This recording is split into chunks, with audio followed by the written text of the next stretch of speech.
PND classes में आप सभी का हार्दिक स्वागत है।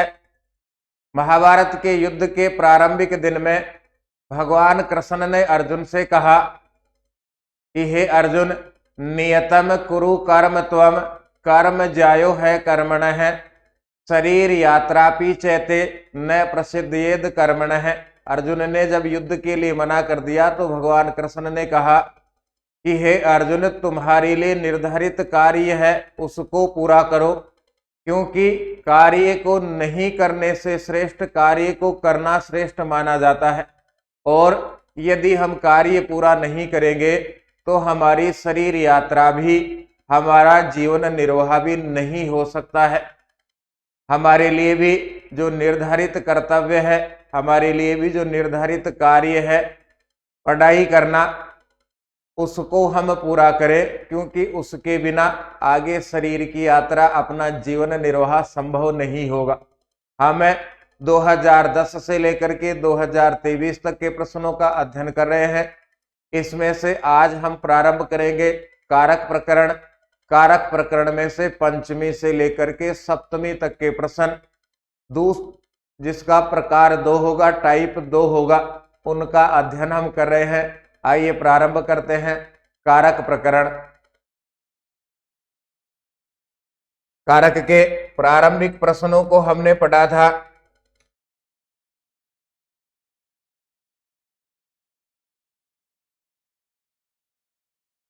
देखिए, ये दूसरे प्रकार का, दूसरे टाइप का प्रश्न है अपने लिए।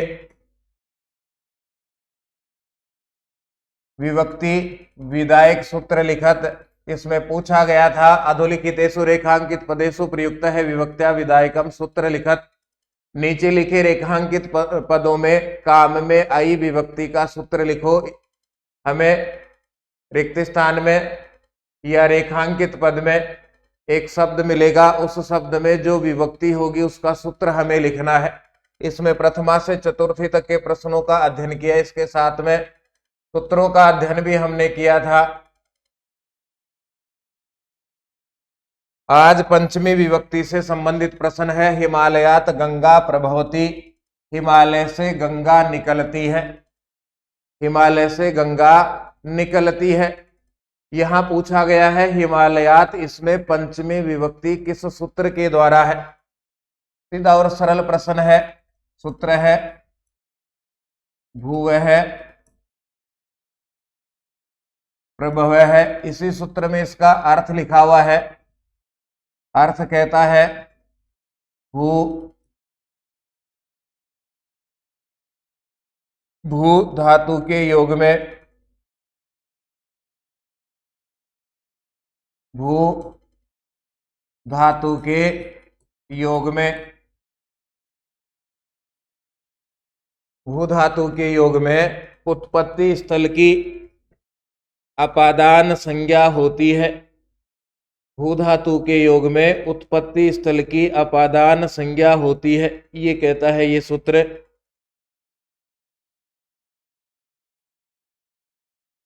भू धातु के योग में उत्पत्ति स्थल की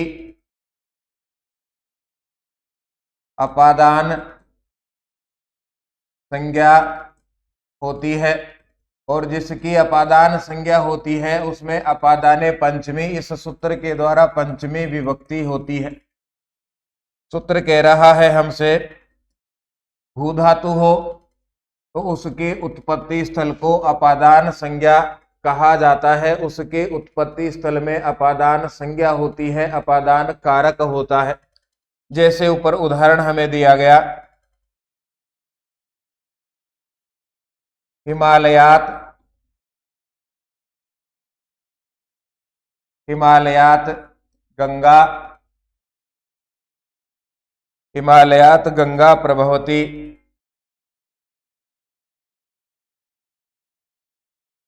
हिमालयात गंगा प्रभवती, हिमालय से गंगा निकलती है। देखिए, भू धातु का यहां बन गया प्रभवती। भू धातु का योग हो तो भू का बना प्रभवती। भू धातु के योग में उत्पत्ति स्थल की जहां से पदार्थ उत्पन्न हो रहा है उस स्थान की अपादान संज्ञा होती है, उस स्थान को अपादान कारक कहा जाता है। यहाँ माँ गंगा का उत्पत्ति स्थल हिमालय है, इसलिए भूय प्रभव है सूत्र के द्वारा इसकी अपादान संज्ञा, इसको अपादान कहा गया। और अपादाने पंचमी के द्वारा इस शब्द में पंचमी विभक्ति का प्रयोग है।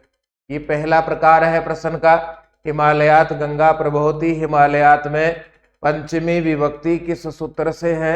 हम कहेंगे यहाँ भूवः प्रभव है। इस सूत्र के द्वारा यदि भू धातु का योग हो तो उसके उत्पत्ति स्थल को, उसके उत्पन्न होने के स्थान को या पदार्थ जहां से उत्पन्न होता है उसको अपादान कहा जाता है। इस उदाहरण में हिमालयात गंगा प्रभवती, हिमालय से गंगा निकलती है। माँ गंगा का उत्पत्ति स्थल है हिमालय, इसलिए भूवः प्रभव सूत्र के द्वारा इसको अपादान कहा जाएगा। अपादाने पंचमी सूत्र के द्वारा इसको पंचमी विभक्ति कहा। इसमें पंचमी विभक्ति होगी और भू धातु का योग है प्रभवती में। इसके बाद तक जब हम प्रथम श्रेणी भर्ती परीक्षा फर्स्ट ग्रेड तक की परीक्षाएं देते हैं उसमें भी इसके उदाहरण पूछे जाते हैं। फिर आगे बढ़िए। दूसरा प्रश्न है कामात क्रोध है जायते। वो ही हमसे पूछा गया है। यहाँ कामात में पंचमी विभक्ति किस कारण से है? 2018 की परीक्षा में पूछा गया। तो ये दूसरे सूत्र का उदाहरण है जनीकृतु प्रकृति ही। यहां सूत्र काम करेगा। जनीकृतु प्रकृति ही, ये सूत्र कहता है जन उत्पन्न होना, धातु के योग में उत्पत्ति स्थल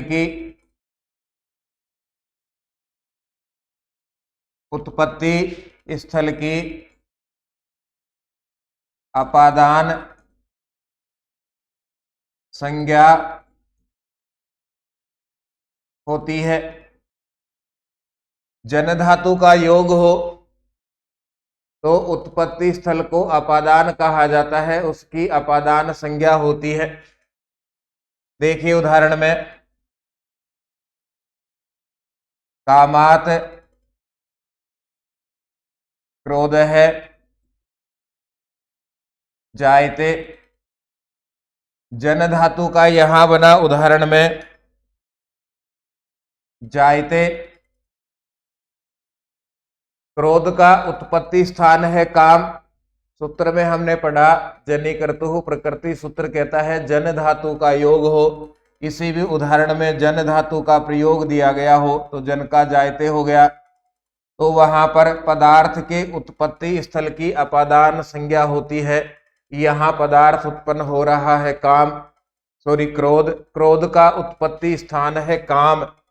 कामना से, वासना से, लगाव से, आसक्ति से। भगवान कृष्ण ने कहा कि व्यक्ति के मन में जब कामना उत्पन्न होती है और उस कामना में विघ्न पड़ने से क्रोध की उत्पत्ति होती है। तो क्रोध के उत्पन्न होने का कारण है यहाँ पर काम। इसलिए जनीकृतु प्रकृति, इस सूत्र के द्वारा काम शब्द की सबसे पहले अपादान संज्ञा होगी। अपादान संज्ञा होने के बाद में अपादाने पंचमी सूत्र के द्वारा इसमें पंचमी विभक्ति का प्रयोग किया जाता है। दूसरा उदाहरण और लिखेंगे इसका। कामात क्रोध है जायते, ये पहला उदाहरण है। फिर दूसरा उदाहरण देखिए ब्रह्मण है प्रजा प्रजायन्ते। ये उदाहरण संख्या 2। ब्रह्मण है भगवान ब्रह्म से, प्रजा प्रजायन्ते उत्पन्न होती है। जन धातु का यहां बन गया जायन्ते, उपसर्ग है। प्रजायन्ते हो गया। पदार्थ यहां उत्पन्न हो रहा है प्रजा, और प्रजा का उत्पत्ति का कारण है, उत्पत्ति का स्थान है भगवान ब्रह्मा। इसलिए यहाँ पर जनीकृतु प्रकृति सूत्र के द्वारा अपादान संज्ञा और अपादाने पंचमी के द्वारा पंचमी विभक्ति। तीसरा उदाहरण देखिए गोमयाद, गोमयाद वृश्चिकः, गोमयाद वृश्चिकः जायन्ते। गोमयाद गोबर से, वृश्चिकः बिच्छू, जायन्ते उत्पन्न होते हैं। जन धातु का बना यहाँ पर जायन्ते, जन धातु का प्रयोग हो, कोई पदार्थ उत्पन्न हो रहा हो, यहाँ पदार्थ बिच्छू उत्पन्न हो रहे हैं और बिच्छुओं की उत्पत्ति का स्थान है गोबर।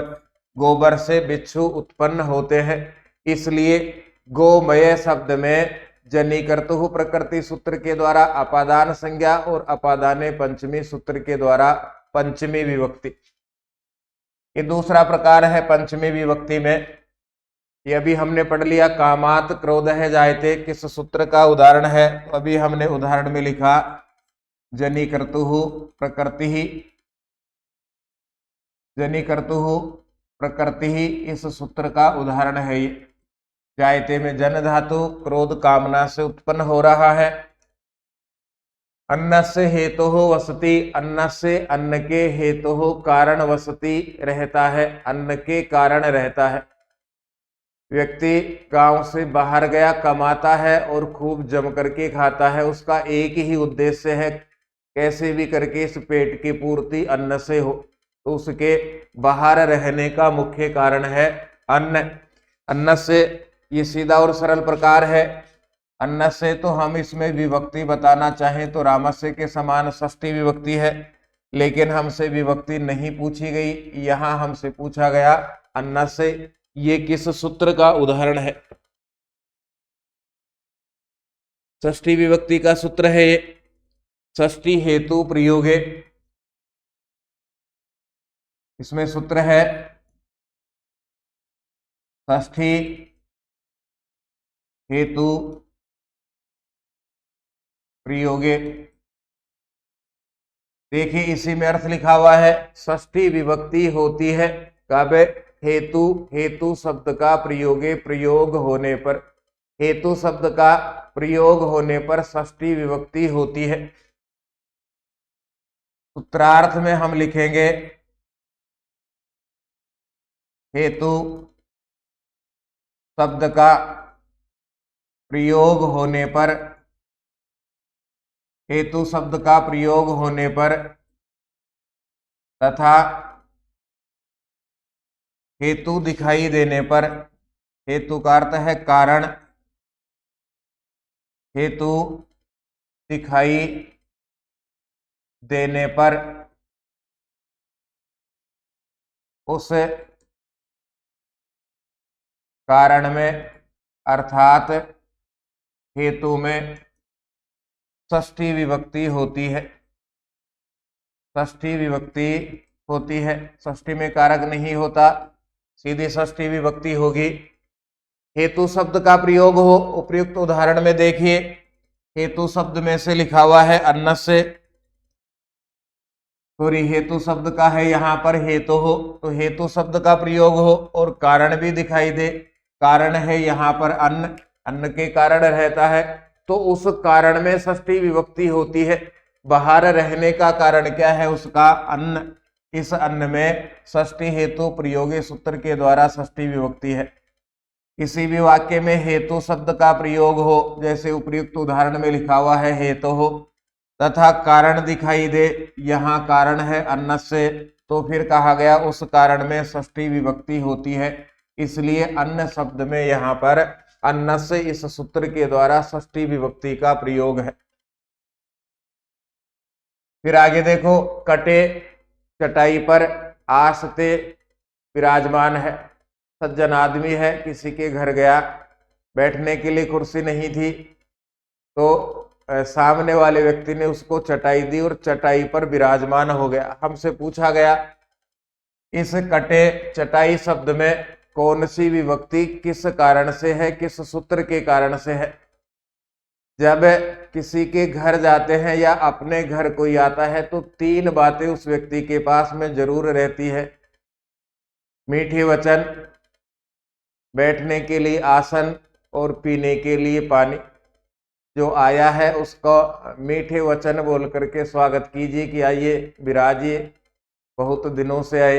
ये नहीं कहना है कि कहाँ से आए और कब जाओगे।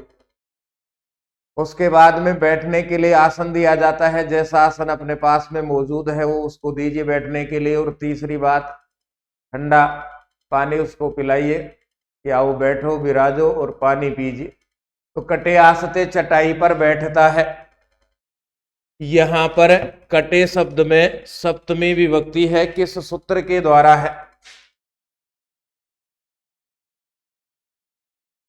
अब देखिए इसका सूत्र है आधारो अधिकरणम। आधारोधिकरणम, आधार को, अपने वाला आधार नहीं है, आधार को अधिकरणम अधिकरण कहा जाता है। आधार को अधिकरण कारक कहा जाता है। पहले सूत्रार्थ समझेंगे फिर इसके उदाहरण लिखेंगे।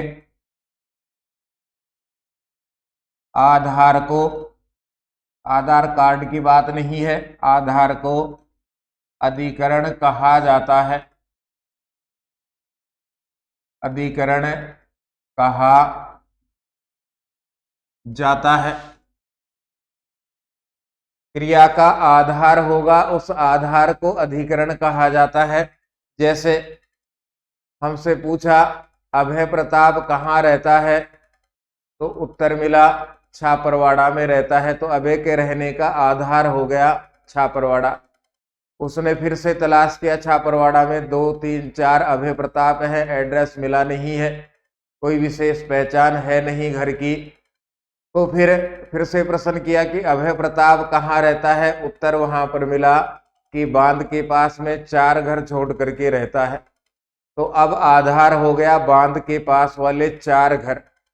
इस प्रकार से क्रिया के आधार को अधिकरण कहा जाता है। और अधिकरण के 3 प्रकार है।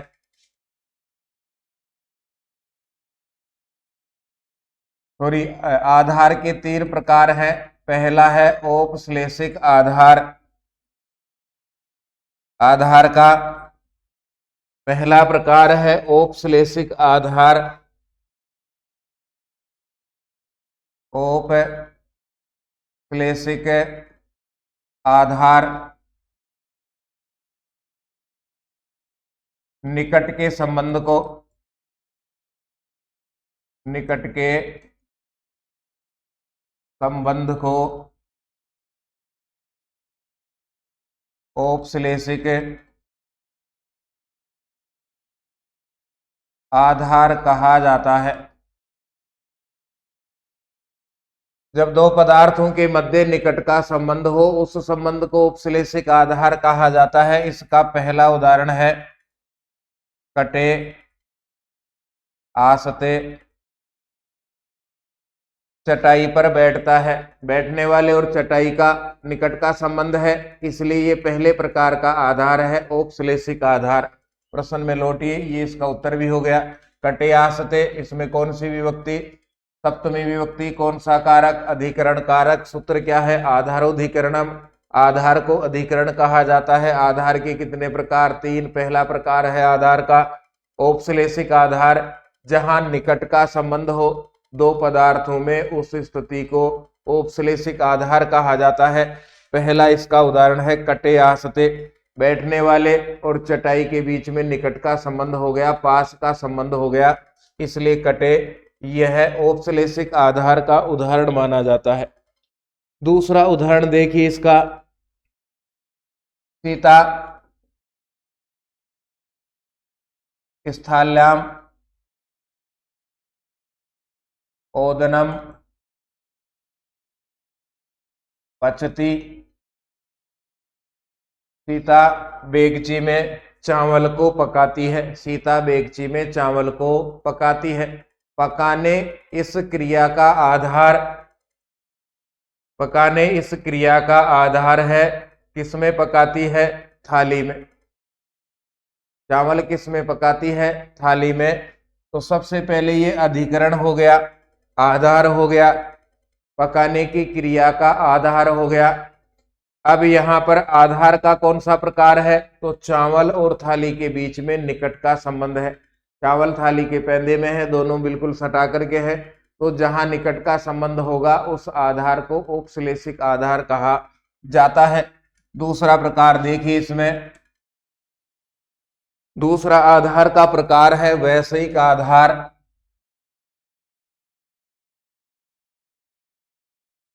वैश्विक आधार, विषय से संबंधित आधार, विषय से संबंधित आधार को वैश्विक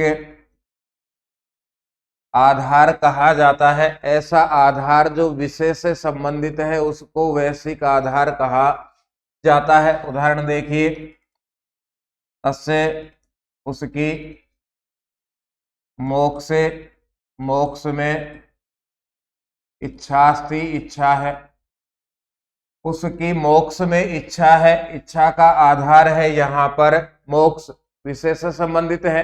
किसी की मोक्ष में इच्छा हो सकती है, किसी की नहीं हो सकती।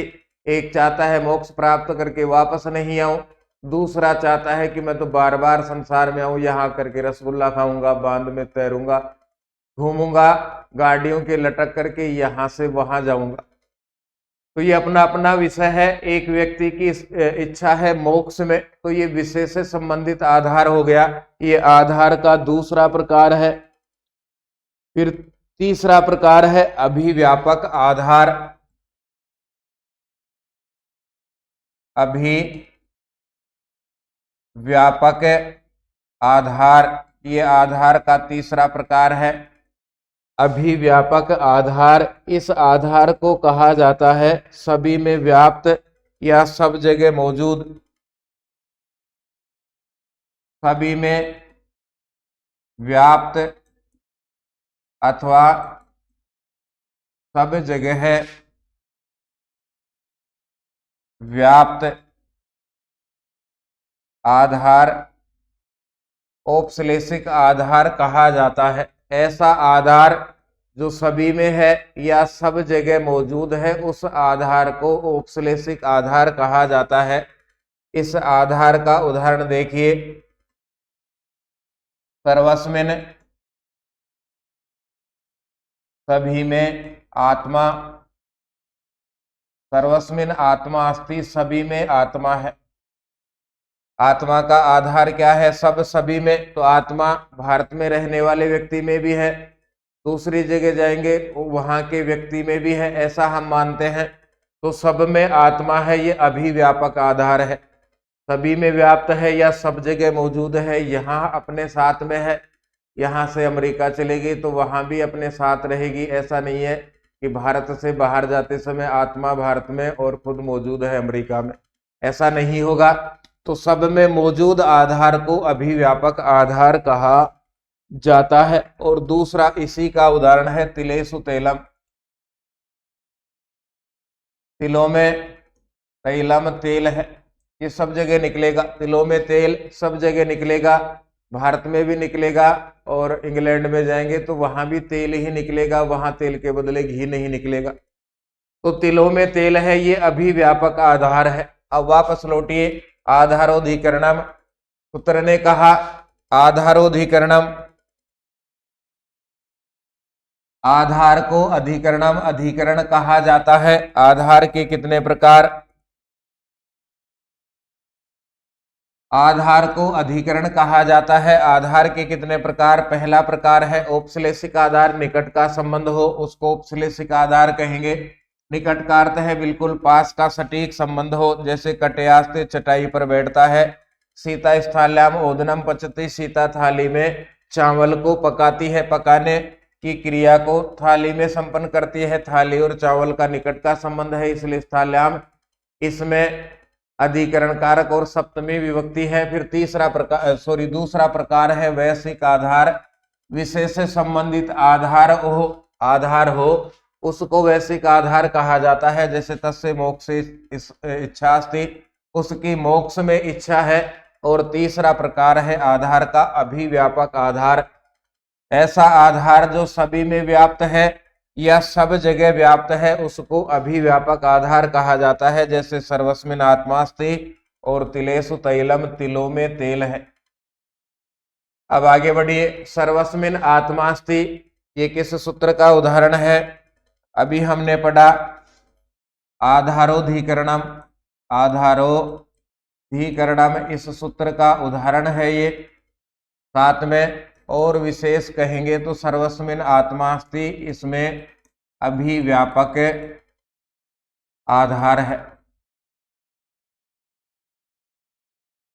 फिर आगे कवि नाम कालिदास है, श्रेष्ठ है।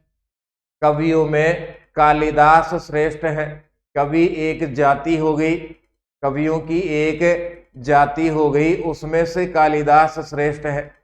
हमसे पूछा गया है कवि नाम, इस शब्द में षष्ठी का बहुवचन है, लेकिन इसका सूत्र क्या है वो सूत्र हमें बताना है। देखिए सूत्र लिखा गया यतस्य निर्धारणम, यतस्य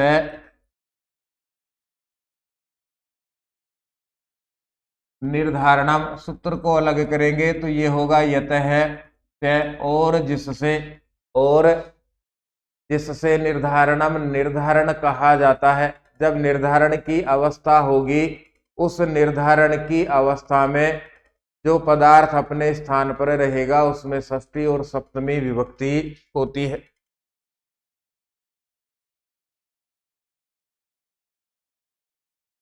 देखिए 4 प्रकार होंगे इसके। जाति, गुण, क्रिया, संज्ञा के द्वारा, संज्ञा के द्वारा, समुदाय से, समुदाय का यहां अर्थ है समूह से, समुदाय से पृथक्करण को, समुदाय से पृथक्करण,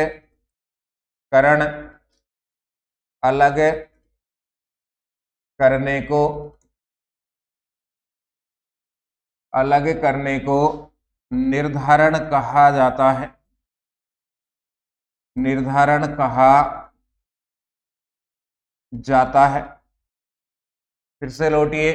जाति के द्वारा, गुण के द्वारा, क्रिया के द्वारा और संज्ञा के द्वारा, जाति गुण क्रिया संज्ञा के द्वारा समुदाय में से, समूह में से यदि हम एक पदार्थ को अलग करते हैं तो इस प्रक्रिया को निर्धारण कहा जाता है।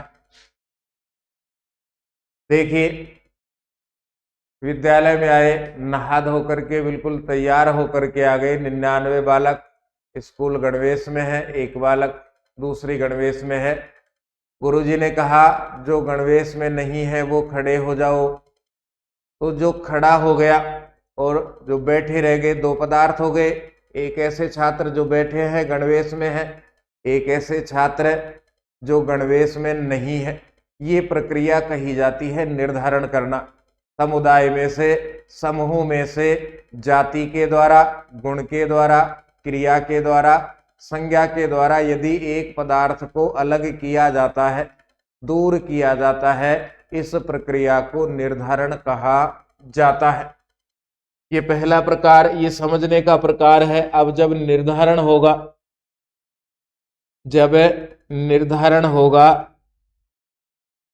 तो पृथक्करण होने पर, पृथक्करण या निर्धारण होने पर, पृथक्करण या निर्धारण होने पर शेष समुदाय में, शेष समुदाय में षष्ठी और सप्तमी दोनों ही षष्ठी और सप्तमी विभक्ति होती है। षष्ठी और सप्तमी विभक्ति होती है। जाति गुण क्रिया संज्ञा के द्वारा समूह में से एक पदार्थ को अलग करेंगे, इस प्रक्रिया को निर्धारण कहा जाता है। जब निर्धारण होगा तो शेष समुदाय में, शेष समूह में षष्ठी और सप्तमी विभक्ति होती है।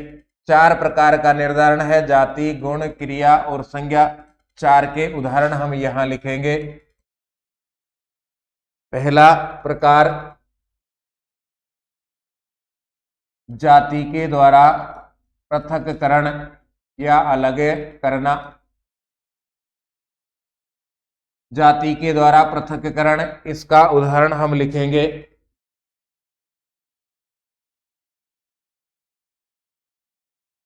नृणाम नृषु व ब्राह्मणः श्रेष्ठ है। नृणाम नृषु व ब्राह्मणः श्रेष्ठ है।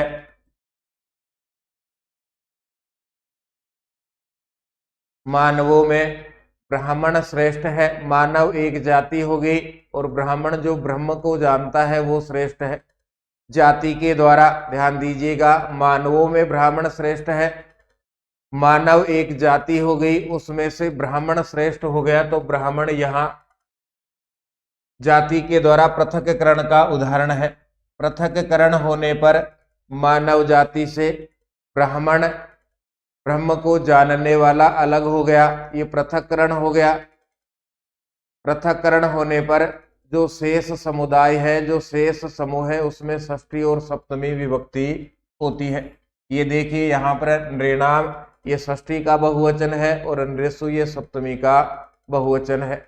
मानवों में ब्राह्मण श्रेष्ठ है। मानवों से ब्राह्मण का पृथक्करण हो गया, मानवों से ब्राह्मण अलग हो गया। अलग होने पर जो शेष समूह रहेगा, शेष समुदाय रहेगा, उसमें षष्ठी और सप्तमी दोनों विभक्ति होती है। ये जाति के द्वारा पहले प्रकार का उदाहरण है। दूसरा उदाहरण यहां पर देखिए, गवाम गोसु व कृष्णा बहुशिरा। गवाम गोसु गायों में, व कृष्णा काली गाय, बहुशिरा अधिक दूध वाली होती है। कृष्णा बहुशिरा।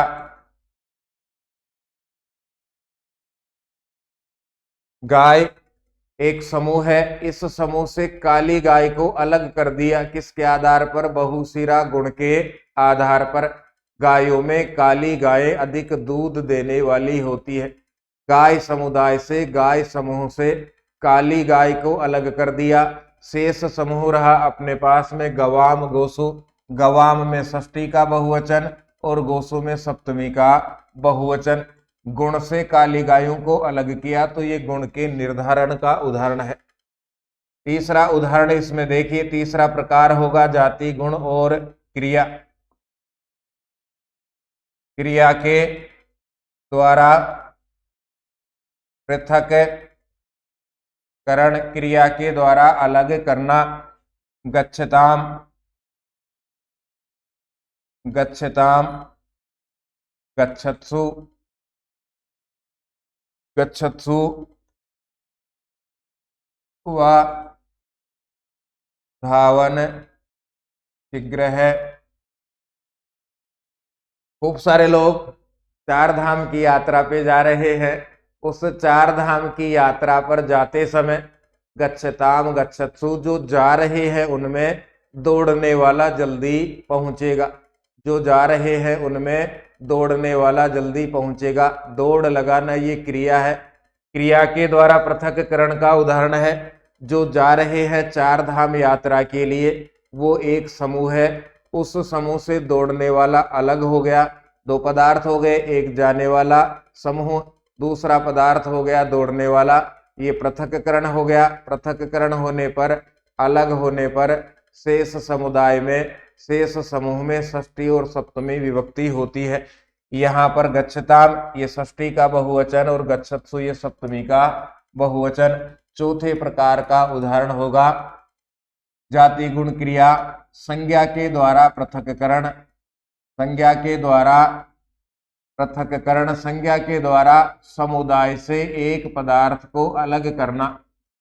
जैसे पहला उदाहरण है छात्राणाम, छात्रेषु व मैत्रः पटुः। छात्रों में मैत्र नाम का छात्र चतुर है, पटु है, कुशल है, दक्ष है, निपुण है। तो यहाँ पर छात्र एक समूह हो गया, समुदाय हो गया। इसमें से मैत्र नाम के छात्र को नाम से अलग कर दिया गया। दो पदार्थ हो गए, एक छात्र है, दूसरा पदार्थ मैत्र है। छात्रों में से मैत्र अलग हो गया, पृथक्करण हो गया, निर्धारण हो गया। निर्धारण होने पर शेष समूह में, शेष समुदाय में सप्तमी विभक्ति, षष्ठी और सप्तमी का प्रयोग होता है।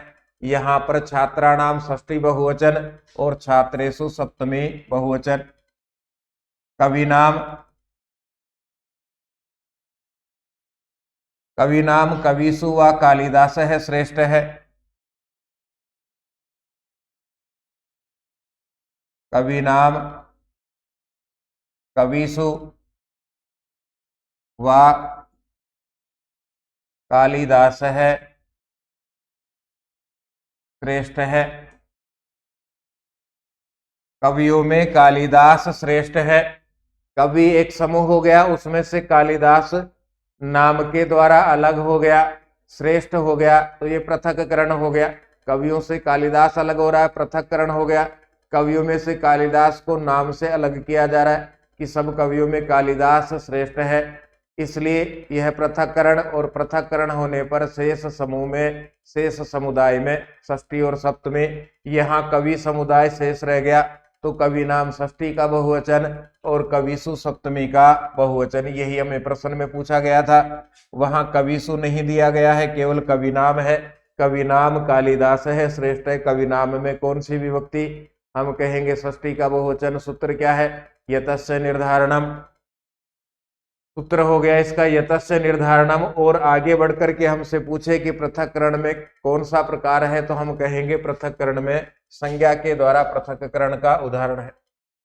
छात्रेषु मैत्र है, मैत्रेय पटु, ये भी उसी प्रकार का उदाहरण है। छात्रों में मैत्र पटु है।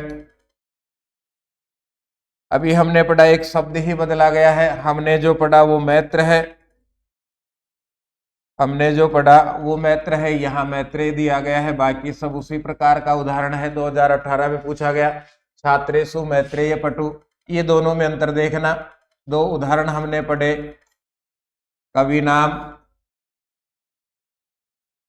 कालिदास है श्रेष्ठ है, जो परीक्षा में आए।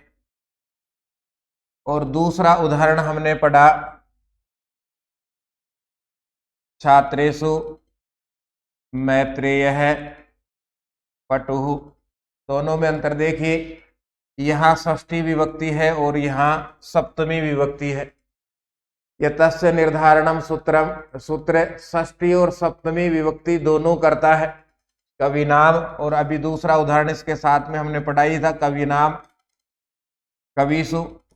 तो इस सूत्र के द्वारा षष्ठी और सप्तमी दो विभक्तियां होती है। एक तो ये याद रखना है, दूसरा शब्द को देख करके विभक्ति बतानी है। जैसे कवि नाम आ गया षष्ठी है, छात्रेषु आ गया सप्तमी है, उसको रट्टा मार करके एक ही चीज याद नहीं रखनी है, फिर वह कंफ्यूजन की स्थिति खड़ी होती है। इसकी जगह ये भी हो सकता था छात्राणाम मैत्रेय पटुः। तो ये नाम से अलग हो रहा है, तो संज्ञा के द्वारा पृथक्करण का उदाहरण है गवाम गोसु व कृष्णा बहुशीरा। ये दोनों आ गए यहाँ पर। गवाम गोसु, गायों में काली गाय बहुत दूध देने वाली है, यतस्य निर्धारणम सूत्र का उदाहरण है। और बहुशीरा, अधिक दूध देने वाली है, बहुत दूध देने वाली है। गुण है उनमें, तो गुण के द्वारा निर्धारण का, गुण के द्वारा पृथक्करण का उदाहरण है। रिवाइज हम करेंगे तो सभी को ठीक प्रकार से याद रहेगा। पैटर्न था अपने पास में, रेखांकित पदों में विभक्ति हमें बतानी है और पंचमी से हमने प्रारंभ किया था। इनकी काफी बढ़ गई, वो भाग करके गांव से ला सकते हैं।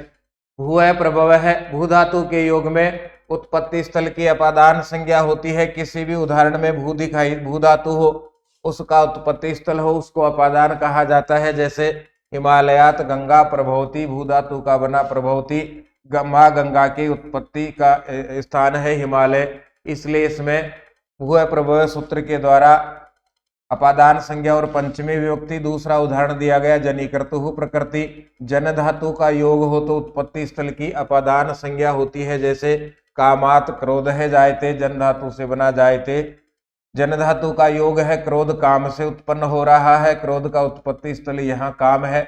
अपादान संज्ञा जनिकर्तु प्रकृति से और अपादान पंचमी से, पंचमी विभक्ति, दोनों में अंतर देखिए। भू धातु उत्पत्ति स्थल प्रभवती और जन धातु उत्पत्ति स्थल। उत्पत्ति स्थल की अपादान संज्ञा तो होगी, लेकिन यदि भू धातु है तो भू प्रभव सूत्र काम करेगा और जन धातु है तो जनिकर्तु प्रकृति सूत्र काम करेगा।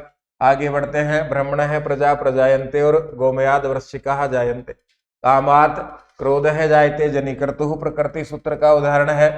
अन्न से हेतु हो वसति, षष्ठी हेतु प्रयोगे। हमने पढ़ा हेतु शब्द का प्रयोग हो और उदाहरण में हेतु भी दिखाई दे तो उस हेतु में, उस कारण में षष्ठी विभक्ति का प्रयोग होता है। जैसे अन्न से हेतु हो वसति, अन्न के कारण रहता है, अन्न के कारण रहता है, उसके रहने का कारण है अन्न। अन्न नहीं मिलेगा तो वो घर आ जाएगा भूखे मरते, तो अन्न के कारण रहता है। कटे आसते, चटाई पर बैठता है। आधारोधिकरणम सूत्र का उदाहरण है। आधार को अधिकरण कहा जाता है। आधार किसका? क्रिया के आधार को अधिकरण कहा जाता है। आधार के 3 प्रकार है। पहला है औपश्लेषिक आधार, निकट के संबंध को औपश्लेषिक आधार कहते हैं। जैसे कटे आस्ते और सीता स्थाल्याम ओदनम पचती। दूसरा प्रकार हमने पढ़ा वैश्विक आधार, विषय से संबंधित आधार को वैश्विक आधार कहा जाता है। जैसे तस्य मोक्ष इच्छास्ति। और तीसरा प्रकार पढ़ा अभिव्यापक आधार, सभी में मौजूद है, सब जगह मौजूद है, समान रूप से है, उसको अभिव्यापक कहा जाता है। तिलेषु तैलम, तिलों में तेल है।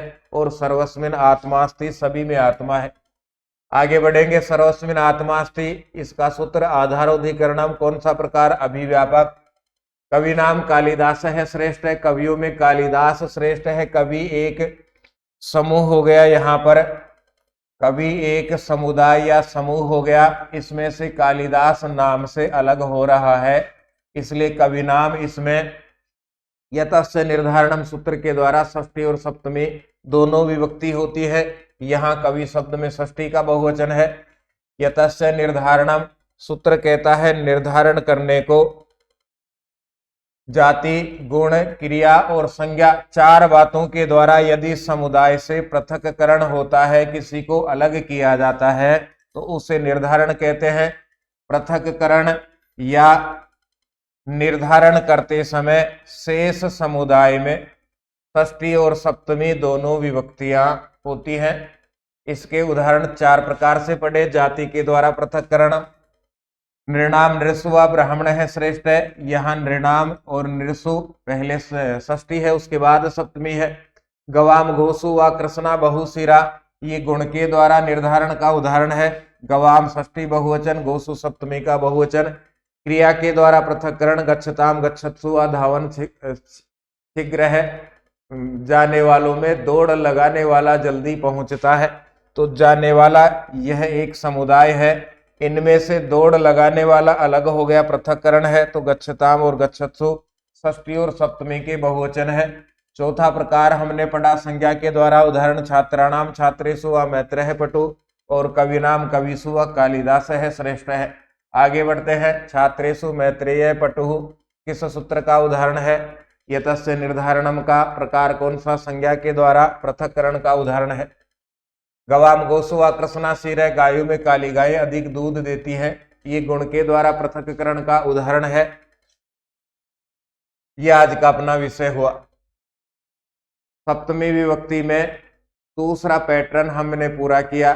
पूरे कारक प्रकरण में से 2010 से 2023 तक के प्रश्न टाइप 2 या प्रकार 2 के पूरे हो गए। अब हम कारक में से प्रकार 3 पढ़ेंगे। इनको पढ़ने के बाद में कक्षा 11 से लेकर के ऊपर किसी भी लेवल का कंपटीशन आप देते हैं तो बिल्कुल सरल प्रकार से ये समझ में आएंगे। बस इतना सा अंतर आता है, यहाँ लेवल थोड़ा सरल है, ऊपर जाकर के थोड़ा सा कठिन लेवल पूछा जाता है। तो ये सूत्र समझने के बाद में सारी प्रक्रिया आसान हो जाती है। आपका सहयोग समर्थन करने के लिए बहुत बहुत धन्यवाद, आभार। हम फिर मिलेंगे। जय तु भारतम, जय तु संस्कृतम।